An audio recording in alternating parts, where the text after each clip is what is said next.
PSCയെ നന്നായി പുകഴ്ത്തിയായിരുന്നു വജ്ര ജൂബിലി ആഘോഷ ചടങ്ങിലെ മുഖ്യമന്ത്രിയുടെ ഉദ്ഘാടന പ്രസംഗം. അഴിമതി എന്നത് പബ്ലിക് സർവീസ് കമ്മീഷനെ തൊട്ടു തീണ്ടിയിട്ടില്ലെന്ന് പിണറായി വിജയൻ പറഞ്ഞു. നമ്മുടെ സമൂഹത്തിൽ വ്യാപകമായി പടർന്നു പിടിച്ച അഴിമതി തീണ്ടാത്ത ഒരു സ്ഥാപനം എന്ന അഭിമാനബോധവും നിങ്ങൾക്ക് വെച്ചു പുലർത്താൻ കഴിഞ്ഞിട്ടുണ്ട്. എന്നാൽ റിക്രൂട്ട്മെന്റിലെ കാലതാമസം PSCയുടെ വേദിയിൽ തന്നെ തുറന്നു പറയാനും മുഖ്യൻ മറന്നില്ല.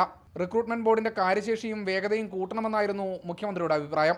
നിങ്ങളുടെ റിക്രൂട്ട്മെന്റ് സംവിധാനത്തിൽ അതിൻ്റെ ശേഷിയും വേഗതയും കൂട്ടാൻ കഴിയേണ്ടതായിരുന്നില്ലേ? സാധാരണക്കാർക്ക്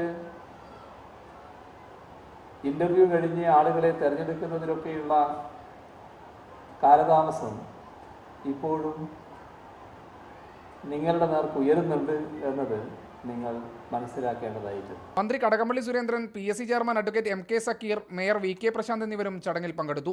റിപ്പോർട്ടർ, തിരുവനന്തപുരം.